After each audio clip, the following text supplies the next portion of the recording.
Hello students, this is Dipali. Welcome back to my channel. If you haven't subscribed my channel yet, so first subscribe this channel so that you will get all the latest updates of all my videos. And if you will like the session, so press the like button at the end of the video. In this session, I will tell you about MySQL, SQL and SQL commands.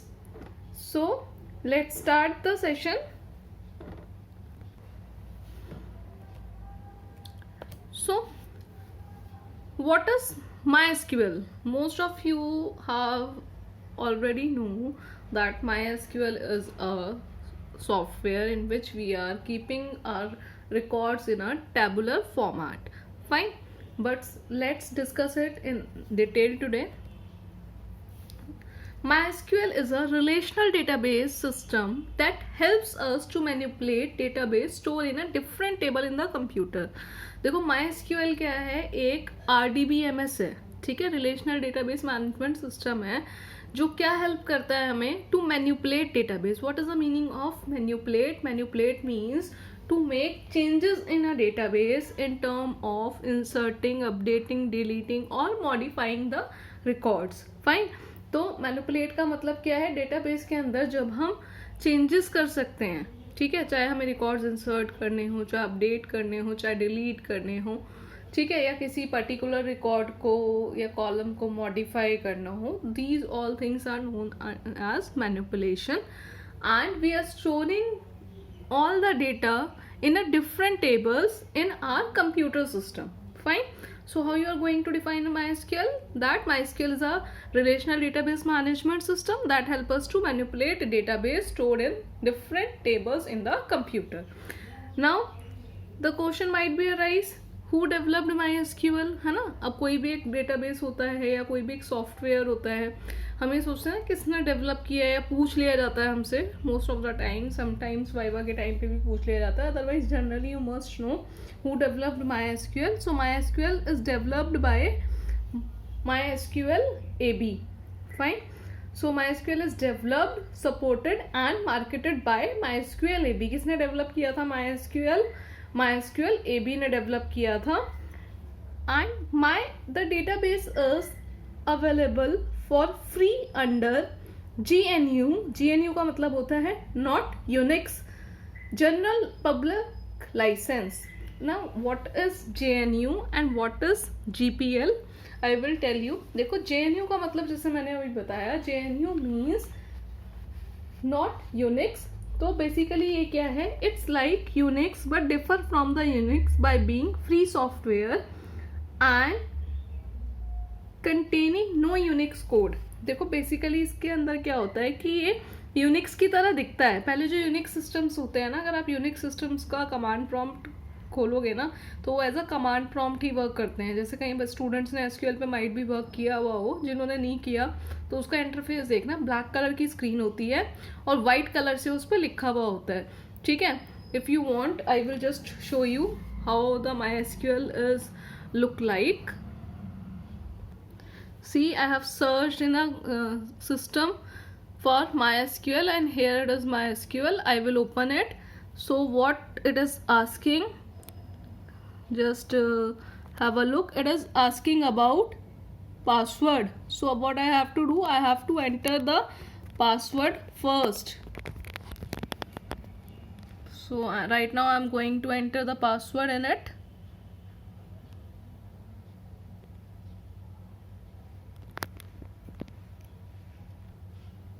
So password, most of the time we are mentioning root, so I am writing root. Fine. So आप देख रहे हो, जैसे मैंने अभी आपको बताया, black screen होती है, वाइट कलर से कमांड्स होती हैं. So this is the interface of your MySQL. So all of you have seen the interface of MySQL. So MySQL का इंटरफेस जैसे मैंने आपको बताया था, पीछे जो है हमारा बैकग्राउंड और ऊपर क्या होता है, वाइट कलर की स्क्रीन होती है, वर्ड्स होते हैं वाइट कलर के. सो बेसिकली ये क्या होता है, ये यूनिक्स सिस्टम की तरह लगता है बट ये यूनिक्स सिस्टम नहीं है. JNU का मेन पर्पस क्या होता है? JNU का पर्पस होता है आपको फ्री सॉफ्टवेयर प्रोवाइड करने का. Clear? So what is GPL, the full form is written over here. It's General Public License. What is the meaning of General Public License? It in GPL, it is a free software license basically. It is a series of widely used free software license that guarantee end user the freedom to run, study, share and modify the software. तो इसके अंदर क्या होता है, एक free software licence मिलता है जिसके अंदर ये गारंटी होती है, end user means the user those who are using that particular software. Fine. So those user known as end user. जो उस सॉफ्टवेयर को यूज कर रहा है उसको हम एंड यूजर कहते हैं. तो एंड यूजर्स को क्या फ्रीडम मिलती है कि वो डिफरेंट कोड को रन कर सकता है, उसको स्टडी कर सकता है, शेयर कर सकता है और उसके अंदर कुछ भी चीज मॉडिफाई कर सकता है. फाइन. सो MySQL हमारा इसका मतलब क्या हो गया, ओपन सोर्स हो गया. MySQL is an open source software. That means you can download it from the internet eight free of cost. So I will tell you all and suggest you all to download the MySQL also, because in the upcoming session we will start the MySQL practical soon. So I guess it is clear what is GNU, what is GPL, what is MySQL and who developed the MySQL. Next is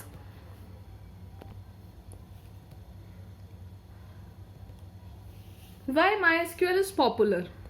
They are different software, they are different RDBMS software which we have read in previous slide. For example, like आपका SQL Server है, Oracle है, MongoDB है. So why MySQL is important? What to make it different from the other softwares?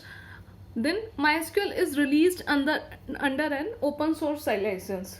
अगर हम Oracle की बात करें तो कहीं ना कहीं हमारा थोड़ा सा पेड हो जाता है. ठीक है. MySQL हमारा जो है वो एक तो लाइट सॉफ्टवेयर है, दूसरा ये क्या है, ओपन सोर्स है. SQL सर्वर की बात करोगे तो बहुत ज़्यादा हैवी है. ठीक है. उसके लिए सिस्टम कॉन्फ़िगरेशन अच्छी होनी चाहिए, उसका सॉफ्टवेयर ही काफ़ी बड़ा है, उसको इंस्टॉल करने में भी बहुत टाइम लग जाता है, 2-3 घंटे लग जाते हैं. क्लियर. सो ये क्या है, एक ओपन सोर्स सॉफ्टवेयर है. फर्स्ट तो यही हो गया. Then MySQL is very popular program in its own right. It handles a large subset of the functionality of most expensive and powerful database packages. इसके अंदर क्या है, ये इसके अपने कुछ रूल्स एंड रेगुलेशंस हैं. इसके अंदर हम बड़ी फंक्शनैलिटी भी इजीली हम कर लेते हैं. ठीक है. और different packages and tools provide करता है ये सॉफ्टवेयर हमें. MySQL uses standard from all well-known SQL data language. SQL क्या है, structure query language, that we will discuss within this video only, but after some time. Then MySQL works on many operating system and with many languages including PHP, Perl, C, C++, Java, etc. Python is also there. So MySQL क्या है, काफ़ी different operating systems पे OS पे work करता है. जैसे आपकी Windows हो गई, लिनक्स हो गया, उबंटू हो गया. ठीक है. तो MySQL क्या है, डिफरेंट ऑपरेटिंग सिस्टम पे वर्क करता है और इसके को हम डिफरेंट प्रोग्रामिंग लैंग्वेजेस के साथ यूज़ कर सकते हैं. Might be most of you have heard the term front end and back end. तो बेसिकली होता क्या, फ्रंट एंड पे we are using PHP, Perl, C, C++, Java, Python, etc.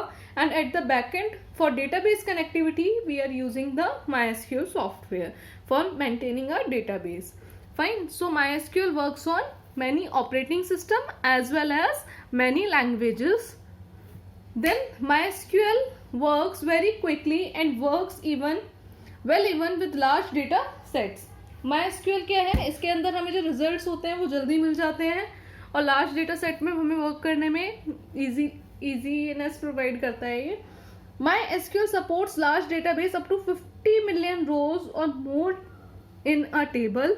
The default size limit for a table is 4 GB, but you can increase this if your operating system can handle it to a theoretical limit of 8 million terabytes. देखो आप अपने MySQL की data का storage का size increase कर सकते हो. By default आपका क्या मिलता है, 4 GB मिलता है. I think it is quite enough.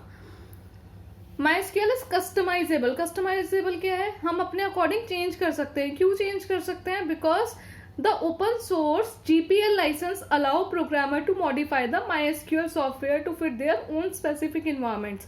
देखो हर कोई चेंज नहीं कर सकता. जिसको इस प्रोग्रामिंग की नॉलेज होगी, जिसको MySQL के प्रोग्रामिंग की नॉलेज होगी, only those can make changes and customise it according to their requirements. ठीक है, तो हम लोग तो इतनी हमें नॉलेज नहीं है भाई प्रोग्रामिंग की, उसके कोड को पढ़ने की, रीड करने की, तो बेसिकली हम तो नॉर्मल सॉफ्टवेयर यूज करते हैं जो हमें बना हुआ मिला हुआ है। Fine, so next is what are the features of MySQL। सबसे first and main feature relational database management system है, in which we can create a multiple tables, we can store the data in tabular format as well as we can make the relationship between one or two tables। ठीक है, more than two tables we can create the relationship। it is easy to use, software easy है use करने में, secure है। Then client server architecture provide करता है। Client server का meaning I guess you know what is the meaning of client server, जहाँ पर एक क्लाइंट होता है, वो सर्वर को रिक्वेस्ट भेजता है, फिर सर्वर आपकी रिक्वेस्ट के अकॉर्डिंग चीज़ें सर्च करता है, देन आपको क्या करता है, रिस्पॉन्स सेंड करता है। Then it is a open source. Open source का सबसे बेस्ट पार्ट क्या होता है कि हमें उसके लिए कुछ भी पे नहीं करना पड़ता, फ्री ऑफ कॉस्ट अवेलेबल होता है। ठीक है, allows roll back. Allows roll back का मतलब क्या होता है, अगर हम कुछ भी चीज़ें करते हैं इसके अंदर, जैसे कुछ क्वेरीज लिखते हैं, तो हम उनको रोल बैक कर सकते हैं to a certain point. Then compatible on many operating system. काफ़ी सारे ऑपरेटिंग सिस्टम पे हम MySQL को यूज़ कर सकते हैं, जैसे मैंने आपको भी बताया लिनक्स, उबंटू, आपका OS भी है। ठीक है, iOS। हाई प्रोडक्टिविटी इसकी हाई है। Then next is drawback of MySQL। क्या क्या है, MySQL version less than 5.0 does not support roll back, commit and store procedures. देखो रोल बैक कमिट्स हमारी क्या होती है, कमांड होती है, जैसे हमने अभी जस्ट डिस्कस करा, एक सर्टेन पॉइंट पे हम उसको रोल बैक कर सकते हैं, बट 5.0 तक वो फीचर ही नहीं था। तो 5.0 के आगे के जो वर्जन्स हैं वहाँ पर आप ट्रांजैक्शन प्रॉपर्टी यूज कर पाओगे, और स्टोर प्रोसीजर भी after 5.0 version you can use. MySQL does not support a very large database size efficiently. अगर डेटाबेस का साइज बहुत ज़्यादा बढ़ जाता है तो वो ये उसको बहुत ज़्यादा एफिशिएंट तरीके से मैनेज नहीं कर पाता। तो अगर डेटाबेस का साइज बहुत बड़ा होता है तो डिफरेंट डेटाबेसेस है, अपनी रिक्वायरमेंट के according to our project requirement, basically we are going to choose the front end back end software. So where we are going to found the database size is quite large, so we are having the different options like Oracle and all, we can switch to that database. But most of the time MySQL is used by many of the companies for storing the details as well. Oracle is also being used by many of them, and nowadays MongoDB is in demand also. So MySQL does not handle transactions very efficiently and it is prone to data corruption। जो transactions होती हैं, जैसे आपका role back commit है, atomicity property होती है transaction की, तो वो बहुत ज़्यादा अच्छे तरीके से कई बार उसको डील नहीं कर पाता, और उसकी वजह से आपका डेटा क्या होता है, करप्ट भी हो सकता है, बट बहुत कम होता है ऐसा। MySQL is accuse that it does not have a good developing and debugging tool compared to paid databases। देखो उसमें क्या है, देखो जब भी कोई भी आपको पेड वर्जन प्रोवाइड करता है तो उस पेड वर्जन में क्या होता है, वो फीस ही किसकी ले रहा है, उसको मेंटेन करने की। तो obviously they will provide you the best debugging tools, best developing environment, but MySQL क्या है, फ्री है।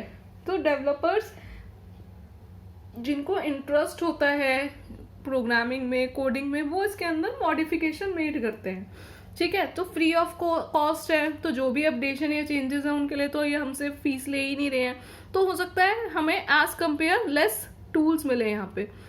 Then MySQL does not support SQL check constraint. देखो कॉन्स्ट्रेंट्स के बारे में हम पढ़ेंगे, उनमें से एक कॉन्स्ट्रेंट होता है चेक कॉन्स्ट्रेंट, तो वो MySQL बेसिकली सपोर्ट नहीं करता। चेक कॉन्स्ट्रेंट हम यूज करते हैं कंडीशन लगाने के लिए। ठीक है, जब आप MySQL यूज करोगे ना, तो आप देखोगे जब आप चेक कॉन्स्ट्रेंट अप्लाई तो कर रहे हो, but at a time of run, जब आप उसको क्वेरी को रन करोगे तो वो चेक कॉन्स्टेंट सपोर्ट नहीं करेगा। Clear. Then what is SQL। देखो SQL को हम प्रोनाउंस करते हैं सीक्वल। ठीक है, SEQUEL, it's pronounced as a sequel. Then SQL stands for structured query language. So ये क्या है, क्वेरी लैंग्वेज है। It is a standardize query language for requesting information from a database. So basically why we are using this query language?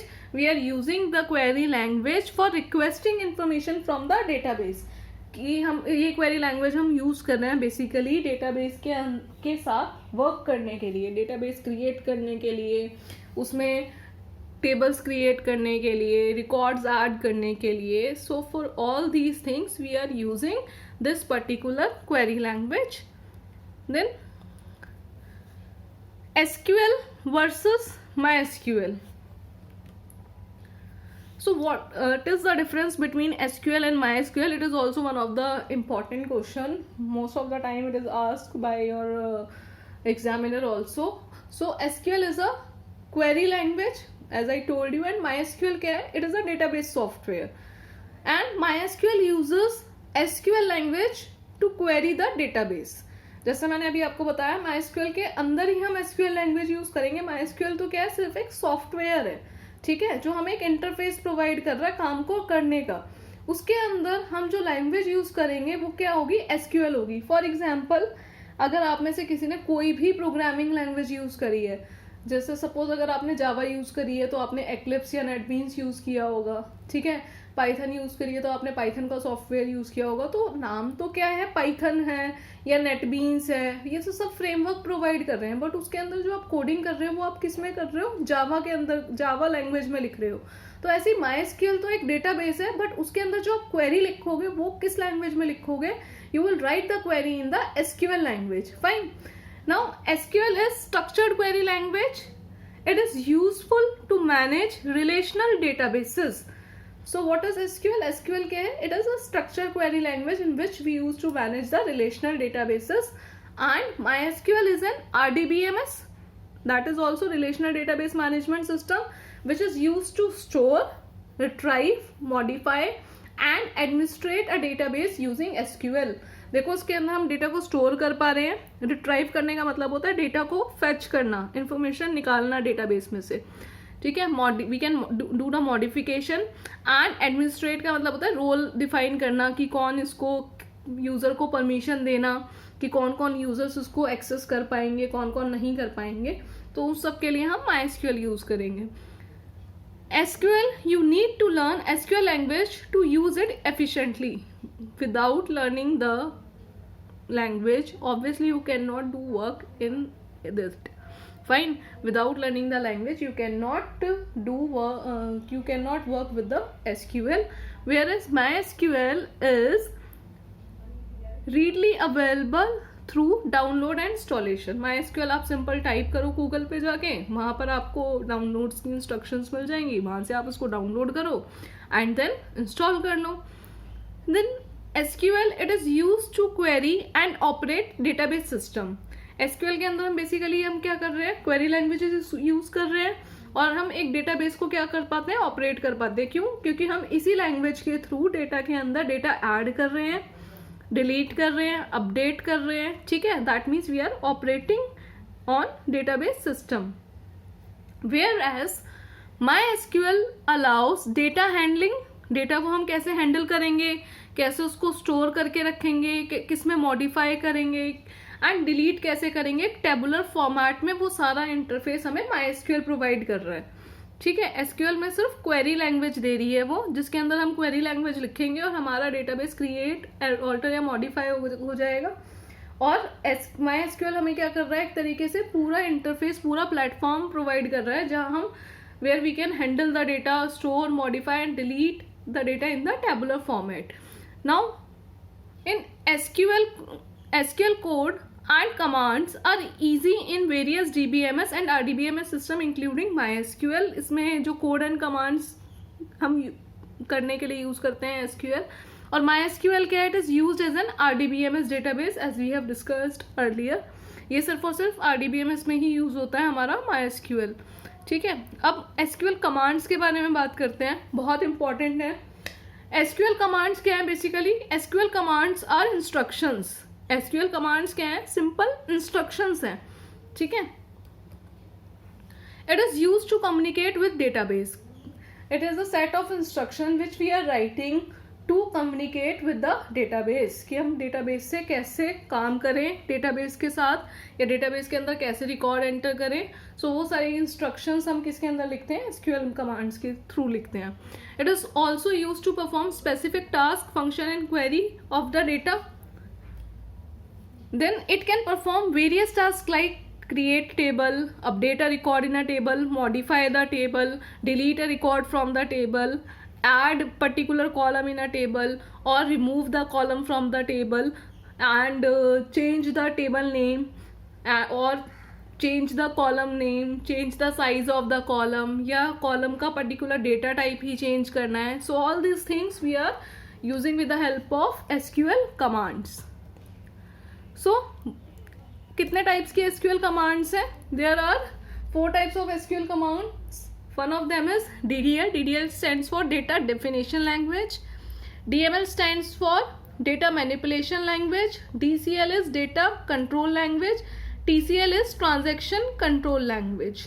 Okay, so first we will discuss about DDL, that is data definition language. देखो नाम से ही clear है, data definition that means data को define करना.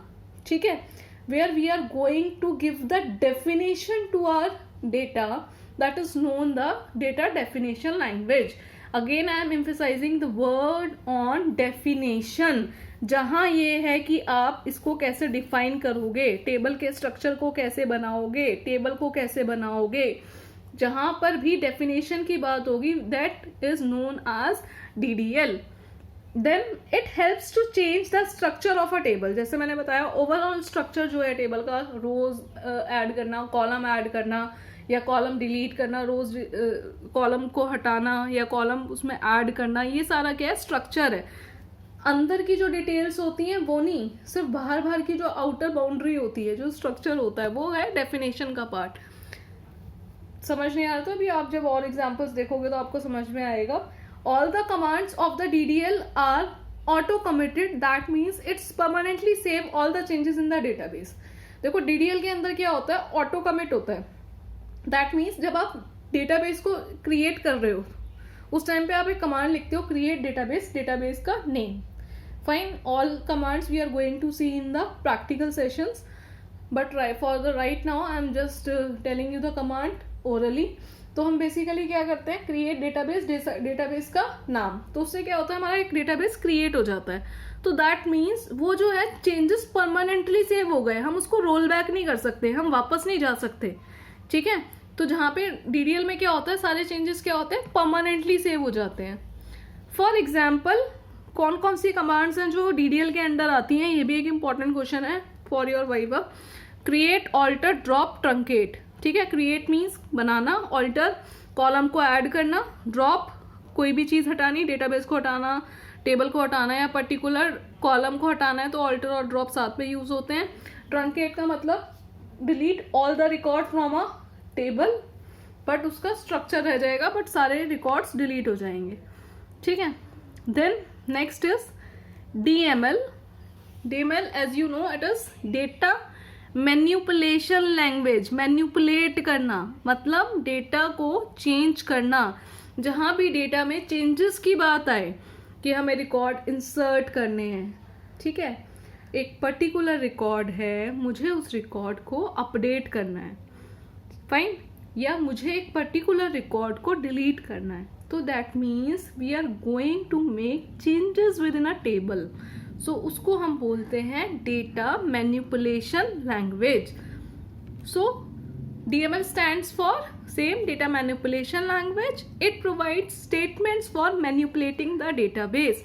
इसके अंदर हम वो set of queries लिखते हैं जिससे हम डेटा के अंदर changes made कर सकें. DML can modify the stored data in a database, but they cannot change their structure. I told you ना, for manipulation we are using the DML.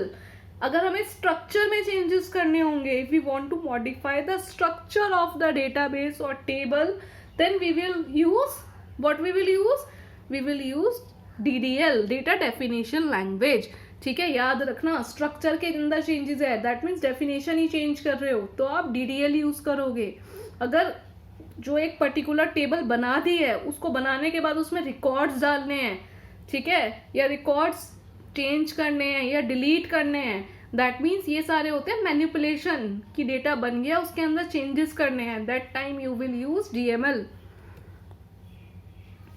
The command of DML is not auto-committed, that means it cannot permanently save all the changes in the database. DML के अंदर जो आपकी commands होती हैं वो auto committed नहीं होती, वेयर एज DDL में तो ऑटो कमिटेड थी ना सारी कमांड्स, ठीक है. तो एक चीज और कर लेना, DDL एंड DML का डिफरेंस भी जरूर लर्न कर लेना, क्लियर. सो DML में क्या है, कमांड्स क्या है, ऑटो कमिटेड नहीं है. दैट मीन्स अगर हमने इंसर्ट करे रिकॉर्ड्स या अपडेट करे, तो अभी आगे एक कमांड पढ़ेंगे रोल बैक. जैसे ही हमने रोल बैक करा तो जितने भी हमने चेंजेस मेड करे थे वो सारे बैक हो जाएंगे, वो सारे अपने आप ही अंडू हो जाएंगे, ठीक है, वो सारे अपने आप हट जाएंगे. क्यों? क्योंकि इसके अंदर जो कमांड्स है वो क्या है, ऑटो कमिट नहीं है, हमें इसको कमिट करना पड़ता है, ठीक है. बट MySQL के अंदर अगर आप जाओगे ना तो वहां पे कमिट प्रॉपर्टी क्या होती है, बाय डिफॉल्ट ट्रू होती है. अगर आप फॉल्स कर दोगे तो आपके रिकॉर्ड्स सेव नहीं होंगे. वो ट्रू फॉल्स कैसे करते हैं, that I will tell you in the practical session only. So they can be roll back. Roll back जैसे मैंने अभी आपको बताया, जो भी आप चेंजेस कर रहे हो वो ऑटो कमिटेड नहीं है. दैट मीन्स जो भी आपने चेंजेस कर दिए, अगर आपने वहां पे लिख दिया रोल बैक, तो वो सारे चेंजेस क्या हो जाएंगे, वापस हट जाएंगे. आपका डेटाबेस उसी स्टेट में आ जाएगा जहां वो सारे चेंजेस मेड करने से पहले था. फॉर एग्जाम्पल कौन कौन सी कमांड्स आती हैं इसमें, इंसर्ट, टेबल के अंदर डेटा को इंसर्ट करना, अपडेट करना एंड डिलीट करना. अपडेट हम एक पर्टिकुलर रिकॉर्ड करते हैं, क्लियर. डिलीट भी हम कोई पर्टिकुलर रिकॉर्ड करेंगे या सारे रिकॉर्ड्स भी कर सकते हैं. Now next one is TCL. TCL stands for Transaction Control Language. Fine. Then TCL commands can only use with DML commands. TCL's commands we are using with the DML only. We are not using it with the DDL because DDL commands are auto committed command. We cannot go back. We cannot make change, undo it once we have created DDL commands. So हम TCL किसके साथ use करेंगे, DML के साथ, because DML क्या है, auto commit नहीं है. फाइन. सो दैट मीन्स कौन कौन सी कमांड्स के साथ हम यूज कर पाएंगे, DML कमांड्स के साथ. और DML के अंदर कौन कौन सी कमांड आती है, इंसर्ट, अपडेट और डिलीट.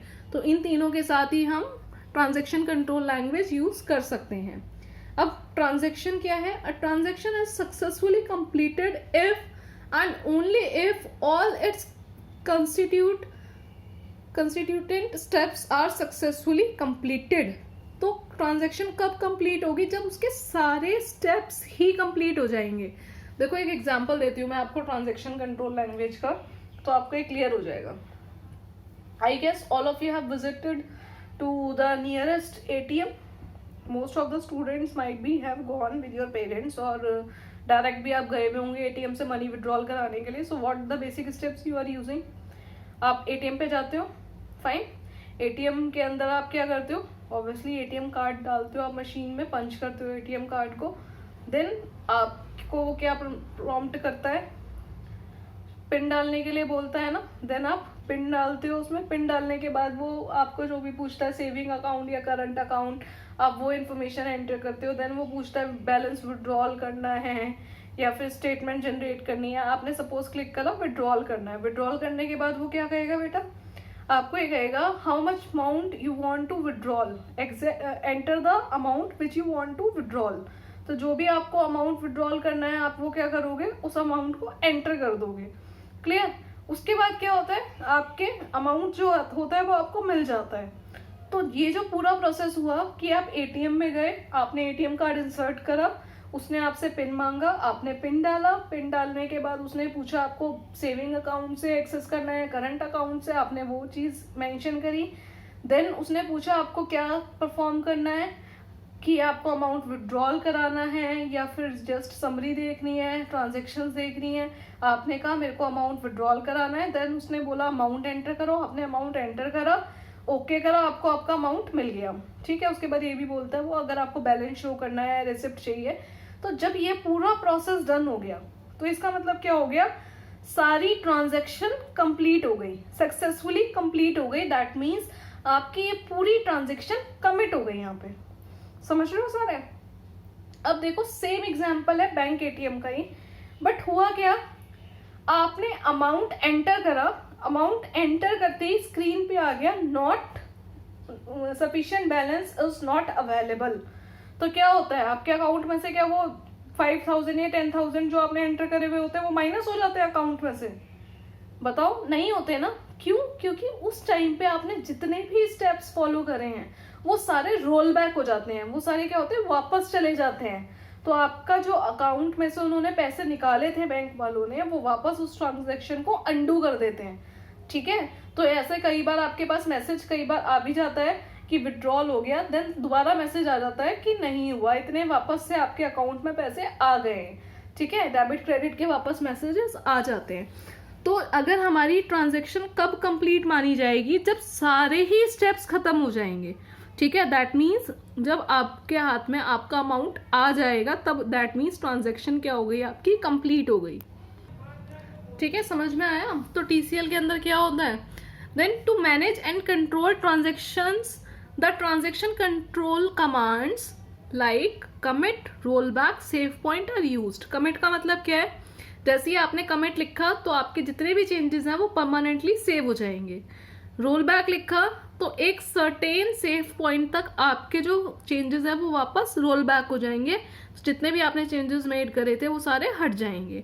ठीक है, सेव पॉइंट का मतलब क्या है, आपने आधा काम करा, कंट्रोल एस कर देते हो ना, जहां तक काम करा है वहां तक सेव हो जाता है। ठीक है, आगे फिर आप काम कर रहे हो बट आपने कंट्रोल एस नहीं करा और लाइट चली गई, क्या होगा, जहां तक आपने लास्ट सेव करा था वहां तक आपको काम मिलेगा।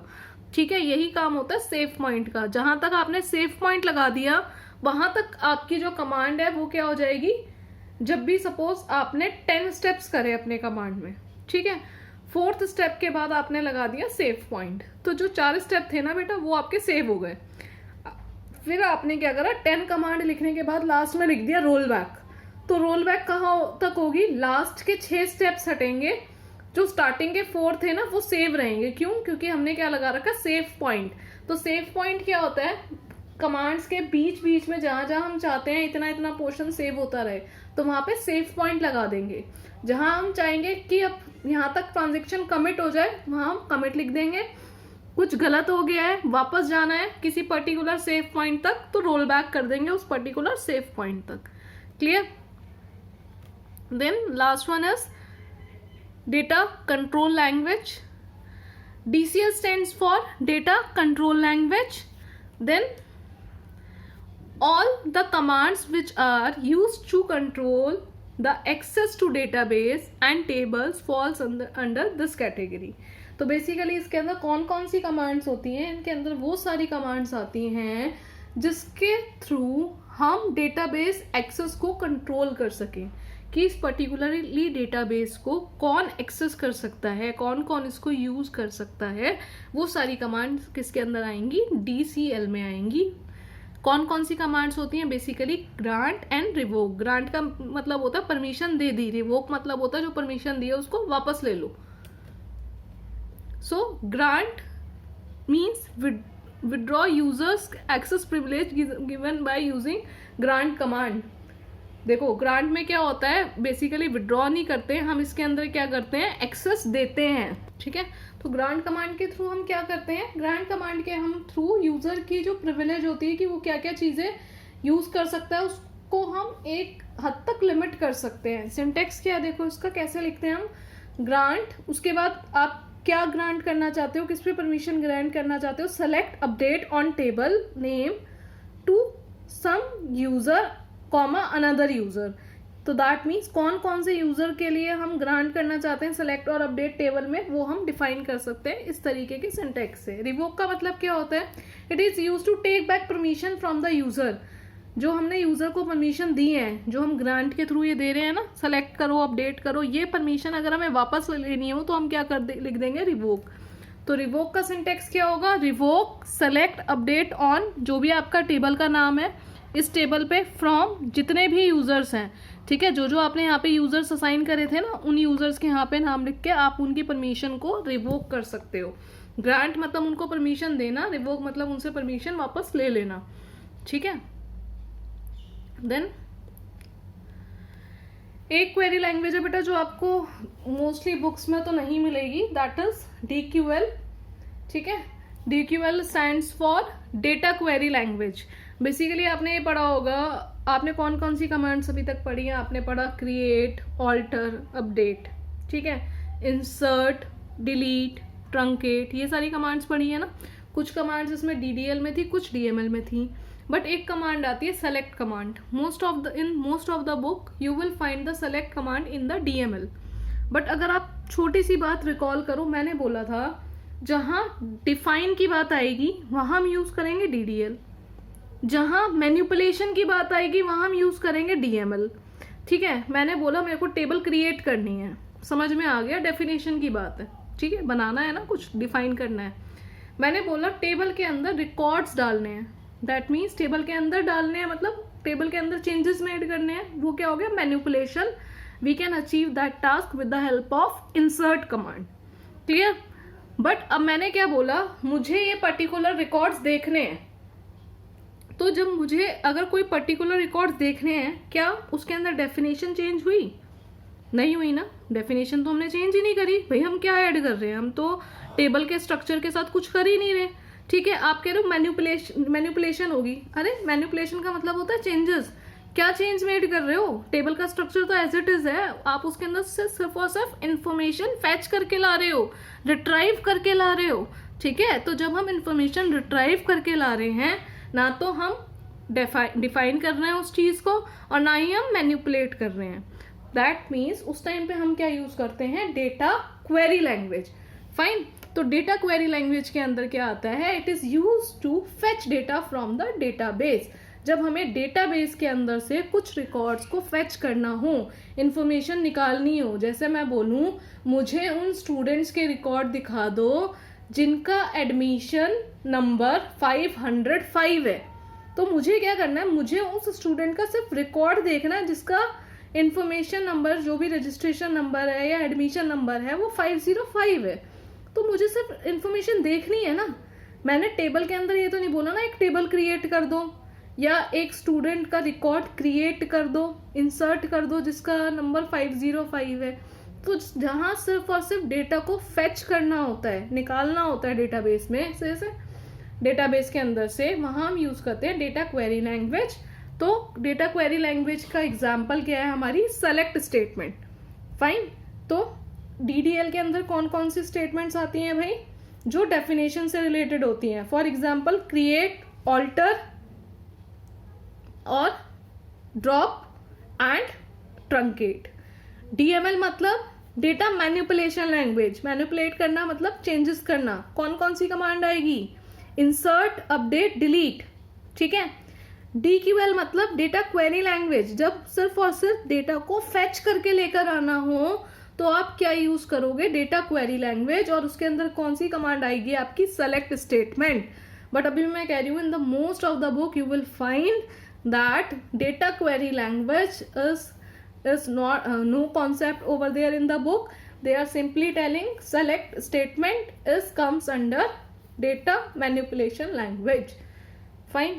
So I hope all these commands are clear to you, whether it is DDL, DML, DCL, TCL or data query language.